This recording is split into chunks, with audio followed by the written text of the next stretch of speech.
सरकार का महत्वपूर्ण कदम, मुख्यमंत्री नीतीश कुमार ने सुगम परिवहन हेतु किया लोकार्पण। अराजपत्रित कर्मचारी महासंघ का विशाल धरना प्रदर्शन, कर्मचारियों की समस्या का नहीं हो पा रहा समाधान। टाउन हाई स्कूल से हैरान कर देने वाला मामला, अभिभावकों ने लगाया स्कूल पर बड़ा आरोप। पुलिस की गिरफ्त में आए डकैत की योजना बनाते अपराधी, बता दें पुलिस ने भारी मात्रा में हथियार और कारतूस किया बरामद। नमस्कार, मैं रुचि, आप देख रहे हैं आज की खबर। आइए देखते हैं बिहार की खबरों में क्या कुछ है खास। मुख्यमंत्री नीतीश कुमार ने आज सुगम परिवहन हेतु महिलाओं के लिए 20 पिंक बसों एवं राज्य अंतर्गत 166 डिलक्स बसों के परिचालन का लोकार्पण किया। बता दें परिवहन विभाग द्वारा आयोजित कार्यक्रम में एक अड़े मार्ग से मुख्यमंत्री ने हरी झंडी दिखाकर बसों को रवाना किया। मुख्यमंत्री ने बसों को रवाना करने के पूर्व बसों का निरीक्षण किया, उसमें उपलब्ध कराए जाने वाली सुविधाओं की जानकारी ली। महिला सशक्तिकरण की दिशा में राज्य सरकार द्वारा उठाया गया ये महत्वपूर्ण कदम है, जिसके तहत 20 पिंक बसों का परिचालन शुरू किया गया है। इससे महिलाओं का सफर सुरक्षित और आरामदायक होगा और उन्हें आवागमन में काफी सहूलियत होगी। बेगूसराय में अराजपत्रित कर्मचारी महासंघ के बैनर तले सभी ट्रेड यूनियन सेवा संगठन के द्वारा देशव्यापी अपनी 11 सूत्री मांगों को लेकर समाहरणालय के समक्ष हड़ताली चौक पर विशाल धरना प्रदर्शन किया गया। इसके पहले संगठन के बैनर तले एक विशाल रैली निकाली गई, जो विभिन्न रास्तों से होते हुए हड़ताली चौक पहुंची। इस दौरान कर्मचारियों की समस्या को लेकर अपनी मांग रखी गई। संगठन से जुड़े लोगों ने बताया कि 20 मई को आम हड़ताल की जा रही है, पर कर्मचारियों की समस्या जस की तस बनी हुई है। ऐसी समस्याओं को लेकर जब संगठन जिलाधिकारी से मिलते हैं तो उनके द्वारा कुछ नहीं किया जाता है, जिससे कर्मचारियों की समस्या जस की तस बनी हुई है। तो हमारा सभी ट्रेड यूनियन सेवा संगठन के द्वारा 11 सूत्री मांगों को लेकर पूरे देश में देशव्यापी 20 मई की आम हड़ताल है। उन सवालों को लेकर पूरे देश में जन अभियान चल रहा है, बेगूसराय में भी चल रहा है, विभिन्न ब्लॉक में हर जगह कार्रवाई चल रही है। ऊपर से जो कर्मचारी की समस्याएं हैं वो जस की तस पड़ी हुई हैं। इसके सवाल को लेकर जब डेलीगेशन मिलता है डीएम बेगूसराय से तो वो कुछ करते नहीं है। अरे जनवरी महीना में नियम है, साल में वरीयता सूची का प्रकाशन, सेवा संपुष्टि, एसीपी एमएससीपी का लाभ, सेवांत लाभ का तुरंत भुगतान, आपको उनको देयता का भुगतान, वेतन समय पर मिलना, तमाम सवाल जस के तस पड़े हुए हैं। वो काम नहीं करेंगे, लेकिन राजतंत्र के तरह आज देखेंगे तोड़ के बना दिया।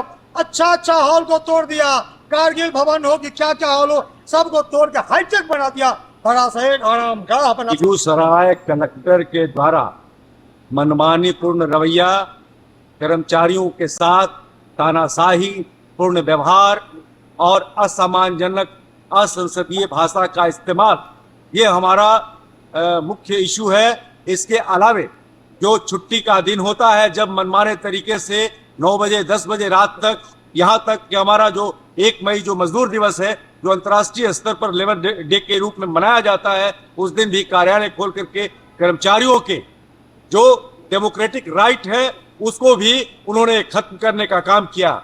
और जब हमारा जो यूनियन का डिस्ट्रिक्ट लेवल का हमारा जो लीडरशिप बात करने के लिए जाता है तो तुम ताम भाषा के इस्तेमाल करते हैं। ये तानाशाही बिहार का अराजपत्रित कर्मचारी महासंघ बेगूसराय का कर्मचारी नहीं चलने देगा, नहीं चलने देगा।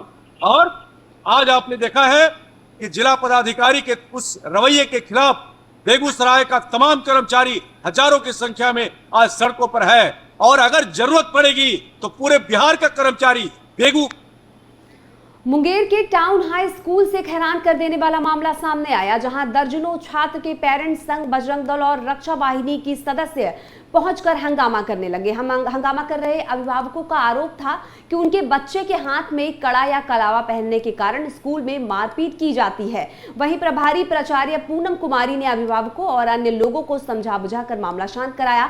मामले की जानकारी मिलने पर सर्व शिक्षा अभियान के डीपीओ सुमन कुमार पहुंचे और मामले की जांच की। विद्यालय प्रबंधन के अनुसार बच्चे हाथ में कड़ा पहनकर स्कूल आते हैं, जिससे छात्रों के बीच झगड़ा के दौरान चोट लगने की संभावना रहती है। इसको लेकर पिछले 3 दिन दिन से बच्चों को कड़ा पहनकर स्कूल नहीं आने देने की हिदायत दी जा रही थी। वहीं पेरेंट्स के मुताबिक प्रिंसिपल ने इस मामले पर कोई संतोषजनक जवाब नहीं दिया है। फिलहाल मामला सामने आने पर शिक्षा विभाग के डीपीओ ने जांच के बाद रिपोर्ट सीनियर अधिकारियों को भेज दिया है।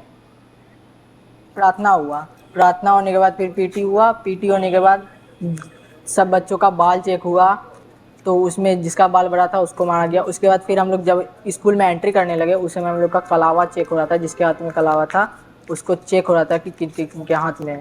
और उसको मारते समय मैम ने ये कहा कि तुम यहाँ पर कलावा किस लिए बांध के होते, धर्म का प्रचार करने के लिए। प्रार्थना हुआ, प्रार्थना होने के बाद फिर पीटी हुआ, पीटी होने के बाद सब बच्चों का बाल चेक हुआ, तो उसमें बेगूसराय की पुलिस ने एक बड़ी कामयाबी हासिल की है, जहां समय रहते बड़ी डकैती की घटना को अंजाम देने से पहले ही विफल कर दिया है। बता दें, साथ ही साथ पुलिस ने 4 अपराधियों को गिरफ्तार किया है, जिनके पास से भारी मात्रा में हथियार एवं कारतूस बरामद किए गए हैं। बेगूसराय सदर डीएसपी सुबोध कुमार ने बताया कि लाखों थाने की पुलिस को सूचना मिली थी कि समस्तीपुर जिले के कुछ अपराधी बेगूसराय जिले में डकैती एवं अन्य घटनाओं को अंजाम देने की फिराक में हैं। वो सब एक कार से लाखों की ओर जा रहे हैं। सूचना पर बता दें कि लाखों थाने की पुलिस ने कार्रवाई करते हुए अपराधियों को गिरफ्तार किया। साथ ही 2 देसी कट्टा, 20 जिंदा कारतूस, 1 मोबाइल एवं 1 कार को बरामद किया। फिलहाल पुलिस के द्वारा अपराधियों से पूछताछ की जा रही है एवं अग्रिम कार्रवाई की जा रही है। पुलिस इसे बड़ी कामयाबी मान रही है। लाखों थानाध्यक्ष को डीआईयू के माध्यम से गुप्त सूचना मिली कि कुछ अपराधकर्मी जो है वो अपराध की योजना बना रहे हैं और बड़ी घटना को अंजाम देने वाले हैं। उक्त सूचना के सत्यापन व आवश्यक कार्रवाई हेतु डीआईयू के पदाधिकारी एवं बल तथा थानाध्यक्ष लाखों अपने सशस्त्र बल के साथ उक्त सूचना के सत्यापन हेतु प्रस्थान किए और भगवानपुर रेलवे ढाला के समीप जैसे ही पहुंचे तो वहाँ देखे कि एक उमनी गाड़ी से कुछ अपराधकर्मी जो है वो बैठ करके योजना बना रहे। तत्पश्चात सभी व्यक्तियों को जब ओमनी से उतार करके तलाशी लिया गया तो उसमें से 2 देसी कट्टा, 20 कारतूस, 1 मोबाइल और 1 ओमनी गाड़ी बरामद। उसी संदर्भ में यह कांड दर्ज किया गया। बेगूसराय में सड़क दुर्घटना में मौत का सिलसिला थमने का नाम नहीं ले रहा है। सिक्रम में स्टंटबाजी के चक्कर में एक युवक ने एक महिला को कुचल दिया, जिससे उसकी मौत हो गई। घटना साहिबपुर कमाल थाना क्षेत्र के रघुनाथपुर की है। मृतक महिला की पहचान साहिबपुर कमाल थाना क्षेत्र के रघुनाथपुर गांव के रहने वाले किरण देव राय की लगभग 35 वर्षीय पत्नी बबीता के रूप में हुई है। बताया जा रहा है कि महिला सड़क क्रॉस कर रही थी, तब स्टंट करने के चक्कर में एक युवक ने महिला को कुचल दिया।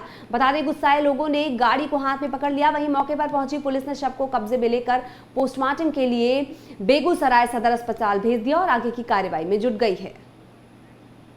चाची रोड क्रॉस कर रहे थे, बाइक वाला जो स्टंटबाजी में ही मार दिया रघुनाथपुर। तो अभी चाची रोड क्रॉस कर रहे थे, बाइक वाला जो स्टंटबाजी में ही मार दिया।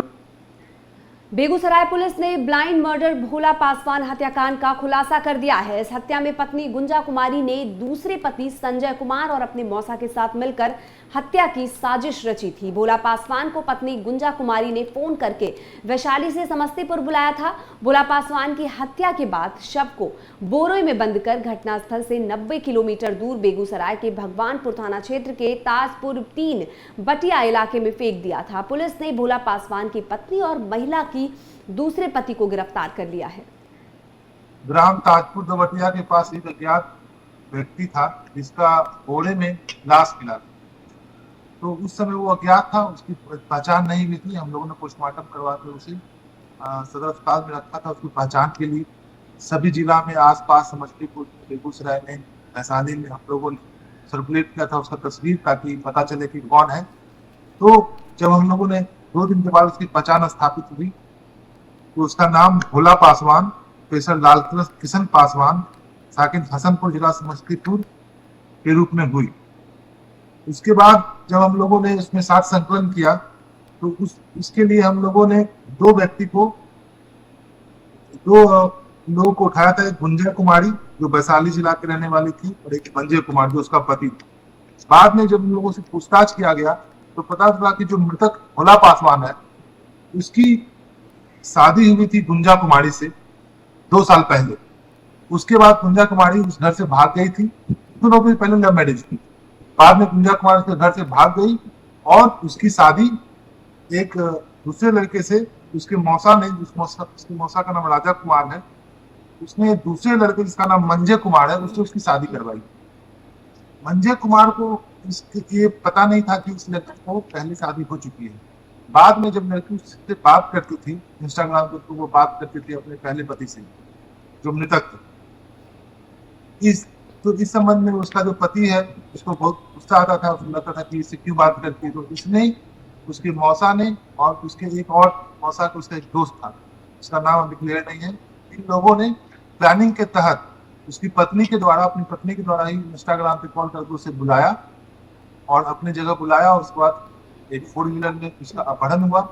ये घटना समस्तीपुर में अपहरण हुई और उसके बाद वहां से रोसड़ा की तरफ जाने वाली जो सड़क है उसमें उसके खेत में उसकी हत्या कर दी। तीनों ने उसकी हत्या कर दी और उसके बाद वहां से ही रोड आगे बढ़ते हुए हमारे भगवानपुर की तरफ आती है, हरिचक होते हुए, तो वहां से 20-25 किलोमीटर दूर आकर उस घोड़े में बंद करके उसको खेत में गिरा दिया। ये घटना पूरी तरह समस्तीपुर जिला में हुई। निकल गया था। हम लोग गांव के आदमी सब खोज किए, खोजने के बाद पता नहीं चला। हम चवन मंडल एवं का एक कोर्ट है, उसमें हम लोग के आगे केस कर दिए। केस करने के बाद इधर ग्रुप रह गया, कोई खोज पूछा ना, हम लोग भी छोड़ दिए, एक केस करके छोड़ दिए। उसके बाद इन्हें करीब 1 महीना से उसको कौन मैसेंजर कहता है मोबाइल से, उस लड़का से बातचीत करता था कि हमको अकेले चलो फलाना जगह, हमको पैसा कौड़ी नहीं है। तो हम लोग माना किए कि जाएगा कहीं जान मरवा देगा तुमको, हैं कि तुम नहीं जाओ। ये लोग इतना दिन से तो रुका, चौथा रोज के क्या एक मन आ गया कि चल दिया वहाँ से मोटरसाइकिल से। मोटरसाइकिल से चला तो करीब 6 बजे शाम में बहन के यहाँ आ गया। बहन से निकल गया कि हम जा रहे हैं तो खाना वाना बना के रखना, हम आएंगे तो खाएंगे। तो पूछा बहन कि तुम कहाँ जा रहा है? तो हम जा रहे बगले में से मोबाइल। करीब वही 9 बज गया तो हम लोग के घरे फोन गया कि से पापा हो से अभी तक नाले भैया से हिमाचल गया घर है। तो हम तो कहे कि से नहीं यहाँ तो नहीं आया। उसके बाद कनार होट हो गया। हम लोग 3 दिन तक हम लोग खोजते रह गए, थाने पता लगवाते रह गए। हम लोग का भी शौक था कि इसको अथी किया है, आप कल ही बात किया कि हमको बुला रहा है। हम लोग को गेसिंग हुआ कि शायद गया हूँ। तब हम लोग का जो फेसबुक पर आई छूटा है, तब हम लोग जाकर के तब यहाँ बेगूसराय में एक दोस्त द्वारा अपने ही दोस्त की गोली मारकर हत्या किए जाने का मामला सामने आया है। इस घटना में आरोपी दोस्त युवक को घर से बुलाकर ले गया और बाद में गोली मारकर उसे उसके घर पहुंचा दिया, जिसे इलाज के दौरान बता दें कि उसे अस्पताल ले जाया गया, जहां डॉक्टर ने उसे मृत घोषित कर दिया। घटना साहेबपुर कमाल थाना क्षेत्र के समस्तीपुर वार्ड नंबर 2 की है। मृतक की पहचान साहेबपुर कमाल थाना क्षेत्र के समस्तीपुर वार्ड नंबर 2 के रहने वाले बटोरर महतो के लगभग 26 वर्षीय पुत्र समरजीत महतो के रूप में हुई है। घटना के संबंध में बटोर महतो ने बताया कि उसके पुत्र को गांव के ही मित्र द्वारा घर बुलाकर बहियार ले गया, जहां उसके पुत्र को गोली मारकर घायल कर दिया। उसकी किसी से कोई दुश्मनी नहीं थी। वही घटना के संबंध में सदर अस्पताल के डॉक्टर ने बताया कि युवक की मौत हो चुकी है। बताते चले कि इस घटना के सामने आने के बाद परिवार के लोगों का रो रो कर बुरा हाल है। वहीं इस घटना को दोस्त द्वारा क्यों अंजाम दिया गया, इसका पता अभी नहीं चल पाया है। रायपुर कमाल से आया है, तो शायद वो एक गोली का निशान की वजह से आप क्या कह सकते हैं। अभी तो नहीं है, ऐसे तो लग नहीं रहा है। कंफर्म हो गया कि सीली करवाते हैं, एक्सरे करवाते हैं, देखते हैं कल। रायपुर कमाल प्रेमिका से मिलने गिरधरपुर गए एपीएम थाना क्षेत्र के दिघरा गांव के लापता 20 वर्षीय युवक राहुल कुमार की लाश 7 दिन के बाद गुरुवार को दिघरा टोल के निकट पश्चिम खरही की झोपड़ी में मिली। दरअसल पूरा मामला दिनांक 9/5/2025 दिन शुक्रवार का है। राहुल बाराती में शामिल होने निकला था, पर सभी गाड़ी चले जाने के कारण वो बारात में शामिल नहीं हो पाया, जिसके बाद राहुल अपने दोस्त के साथ प्रेमिका के घर करीब रात्रि 11 बजे पहुंचा, जिसके बाद राहुल लापता हो जाता है। परिजनों की काफी खोजबीन करने के बाद नहीं मिलने पर अशोक पेपर मिल थाना में प्राथमिकी दर्ज कराई गई। एपीएम थानाध्यक्ष संजीत कुमार ने अपने दलबल के साथ जांच शुरू की। वहीं कल यानी गुरुवार को खरही में ज्यादा दुर्गंध आने से आसपास के लोगों के द्वारा देखने पर शव पड़ा मिला, जिसकी सूचना थानाध्यक्ष संजीत कुमार को दी गई। सूचना मिलते ही एपीएम थानाध्यक्ष संजीत कुमार, पटोर थानाध्यक्ष शिवनारायण कुमार, हायाघाट थानाध्यक्ष रुदल कुमार, बहादुरपुर थानाध्यक्ष सुनील कुमार दलबल के साथ घटनास्थल पर पहुंचकर शव को अपने कब्जे में लेकर पोस्टमार्टम के लिए भेज दिया तथा एफएसएस की टीम ने हत्या के दृष्टिकोण से विभिन्न बिंदुओं पर जांच कर रही है। घटनास्थल पर मिले मृतक के एटीएम कार्ड, आधार कार्ड, पर्स को जब्त कर लिया गया है। प्रशासन आरोपियों को पकड़ने के लिए छापेमारी में जुटी हुई है। बेगूसराय में एक कलयुगी पुत्र की करतूत ने पिता के रिश्ते को तार-तार कर दिया है। इस घटना में कलयुगी पुत्र अपनी ही मां पिता के जान का दुश्मन बन गया और जमीन के लिए माता पिता को मार डालना चाहता है। आरोपी पुत्र द्वारा भाइयों के हिस्से की जमीन उसके नाम पर नहीं लिखे जाने पर वो अपने मां और पिता की बेरहमी से पिटाई करता है, जिसमें गंभीर रूप से घायल पिता को इलाज के लिए बेगूसराय सदर अस्पताल में ले जाया गया। बताया जाता है कि जमीन नहीं लिखे जाने से नाराज पुत्र ने घर में आग लगा दी और घर के छत पर लगे एस्बेस्टस को चकनाचूर कर दिया। साथ ही घर में रखे टीवी, अलमारी और अन्य सामान को बुरी तरीके से क्षतिग्रस्त कर दिया। घटना चेरियाबरियार थाना क्षेत्र के वार्ड नंबर 4 खाजहांपुर गांव की है। इस घटना की शिकायत पुलिस में करने के बाद मौके पर पहुंची पुलिस को देखते ही आरोपी फरार हो गया। इस घटना के बाद पुलिस के जाते ही आरोपी पुत्र एक बार फिर से पिता और मां पर हमला कर दिया, जिससे पिता को गंभीर चोटें आई हैं। बताते चले कि घायल को 5 पुत्र हैं और उसके पास कुल 6 कट्ठा जमीन है, जिसे आरोपी मझला पुत्र सभी जमीन को अपने नाम करना चाहता है और मां पिता ऐसा नहीं करना चाहते। इस बात को लेकर पुत्र ने इस घटना को अंजाम दिया।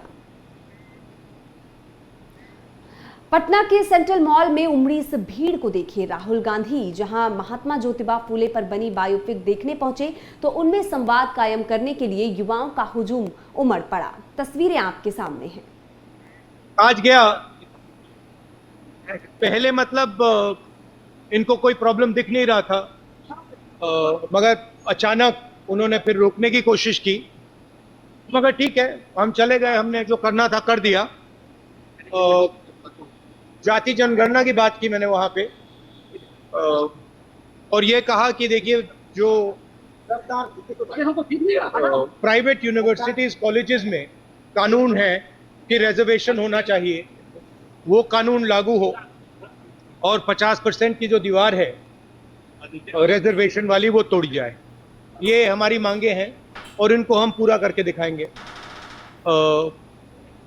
जो हॉस्टल था अंदर जाने नहीं दिया, फिर बाद में मुझे फोटोग्राफ्स दिखाई गई और पता लगा क्यों नहीं जाने दिया, मतलब हालत बहुत खराब थी, मगर जो मैंने कहना था वहाँ कह दिया। हाँ, मैंने उनसे कहा देखिए आप रोकना चाहते हैं रोक दीजिए, मेरा कोई प्रॉब्लम नहीं है। उन्होंने रोका नहीं, मैं चला गया, तो वो तो केस। जिसे उनके द्वारा जो अनुमति मांगी गई थी तो उनको टाउन हॉल दिया गया था, बट उनके द्वारा टाउन हॉल ना जा करके दूसरा एक छात्रावास है जहां का डिमांड किया जा रहा था, जिसकी अनुमति नहीं दी गई थी, वहां उनके द्वारा जाके सभा किया गया, जिसमें मेरे द्वारा वहां पे धारा बीएनएस की 163 मैंने वहां पे निषेधता लागू की थी, जिसका उल्लंघन हुआ है।